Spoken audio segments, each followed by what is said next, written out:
तो दोस्तों, इसके पहले के एक वीडियो में हमने बात किया है ऑफिस पॉलिटिक्स के बारे में कि ऑफिस पॉलिटिक्स से उससे कैसे बचा जाए। आज की वीडियो में बात कर रहे हैं कि कौन से ऐसे लोग होते हैं जो बहुत ज्यादा प्रोन होते हैं ऑफिस पॉलिटिक्स को लेकर। जब ऑफिस पॉलिटिक्स हो रहा होता है और ऑफिस के अंदर 100 लोग काम कर रहे हैं और उसमें से देखा जाता है कि सिर्फ 10 या 15 लोग होते हैं जो उस ऑफिस पॉलिटिक्स से एक्चुअली बहुत ज्यादा इफेक्ट होने लगते हैं। तो क्या क्या ऐसे रीजन है कि कुछ लोग इफेक्ट नहीं होते ऑफिस पॉलिटिक्स के अंदर और कुछ लोग बहुत इफेक्ट हो जाते हैं, बहुत स्ट्रेसफुल हो जाते हैं, बहुत प्रेशराइज फील करते हैं, उनकी मेंटल हेल्थ, फिजिकल हेल्थ बहुत ज्यादा रुइन हो जाती है। जानते हैं कि क्या आपको बहुत ज्यादा प्रोन ऑफिस पॉलिटिक्स के स्ट्रेस को लेकर। दोस्तों, मेरा नाम है गुरप्रीत सिंह महक लाइफ को। चलिए इस वीडियो को शुरू करते हैं।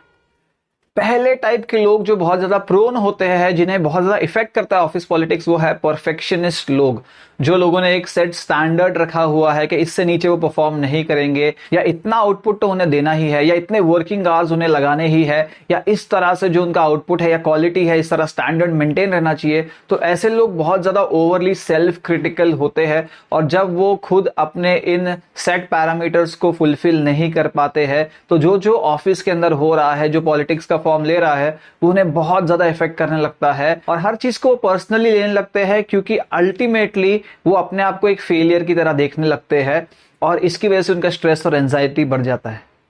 दूसरे टाइप के लोग जो बहुत ज्यादा प्रोन होते हैं वो है हाईली सेंसिटिव पीपल। बहुत ज्यादा सेंसिटिव पीपल, या जिन्हें हम बोल सकते हैं वो इमोशनल स्पॉन्ज होते हैं। आसपास के लोगों के इमोशंस को जज कर लेते हैं, समझ लेते हैं कोई उस टाइम पे गुस्सा है, क्यों गुस्सा है और वो किस टाइप का गुस्सा है, या आसपास के लोगों की जो फीलिंग्स है उन्हें वो एब्जॉर्ब कर पाते हैं। और कभी कभी ये सारी फीलिंग्स और इमोशंस है उन्हें वो पर्सनल लेवल पर भी लेने लगते हैं। तो बहुत ज्यादा जो इमोशनल स्पॉन्ज लोग होते हैं, बहुत ज्यादा सेंसिटिव लोग होते हैं, वो ओवरली स्ट्रेसफुल एनवायरनमेंट में काम नहीं कर सकते। फॉर एग्जांपल, एक बहुत ज्यादा सेंसिटिव पर्सन है, इमोशनली बहुत ज्यादा सेंसिटिव है, वो पर्सन अगर इस तरह की कोई प्लेस पे काम करता है, जैसे कोई हॉस्पिटल है जहां पे आए दिन इमरजेंसीज आती रहती है और वहां पर इतना ज्यादा स्ट्रेसफुल एनवायरनमेंट हमेशा होता है, इतने ज्यादा इमोशंस कंटिन्यूसली रन कर रहे होते हैं, तो वहां पर ऐसे लोग बहुत ज्यादा ओवरबर्डन फील करते हैं, बहुत जल्दी फैटीग हो जाते हैं। उन्हें लगने लगता है कि जो उनका काम है उनकी पूरी एनर्जी को ड्रेन कर रहा है।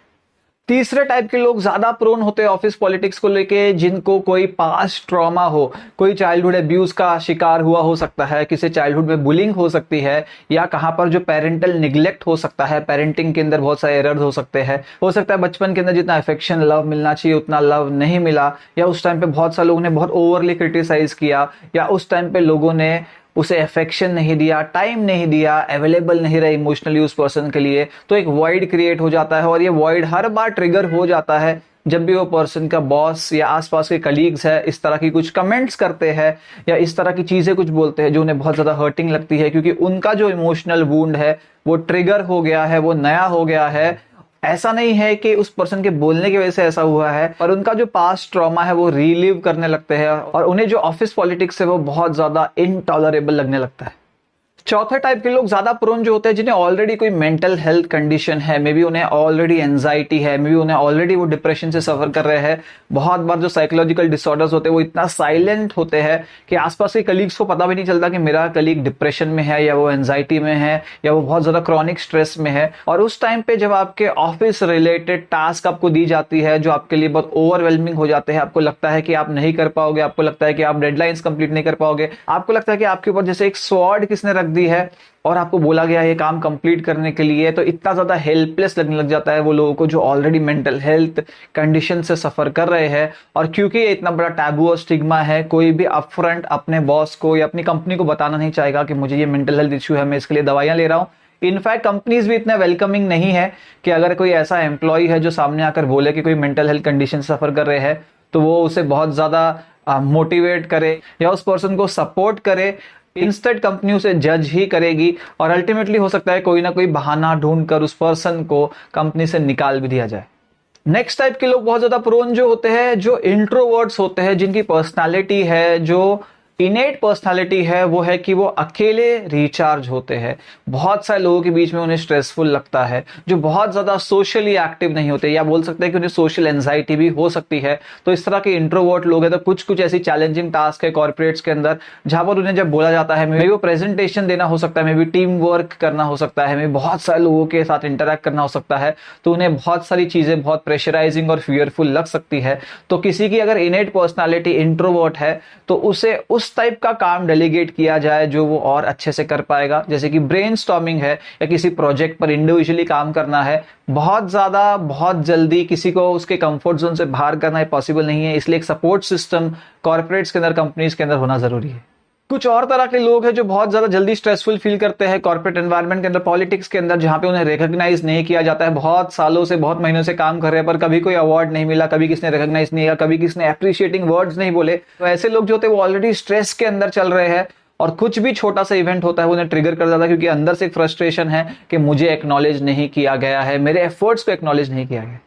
कुछ लोग जिन्हें सपोर्ट नहीं दिया जाता है, जहां पर ऑफिस के अंदर ग्रुपिज्म होते हैं और एक पर्सन है वो लेफ्ट आउट फील करता है, ऐसे लोग भी बहुत ज्यादा जल्दी स्ट्रेसफुल फील करते हैं। जहां पर आपको इंक्लूड नहीं किया जाता है, चाहे वो किसी रिलीजन की वजह से इंक्लूड ना किया गया हो, चाहे वो आपके प्रेफरेंसेस की वजह से इंक्लूड ना किया गया हो, या आप न्यू ज्वाइनीज हो इसलिए आपको इंक्लूड ना किया गया हो। कोई भी एक रीजन हो सकता है आपको इंक्लूड ना करने का, जिसकी वजह से पर्सन लेफ्ट आउट फील करते हैं और बहुत ज्यादा प्रेशराइज्ड और स्ट्रेसफुल फील करते हैं।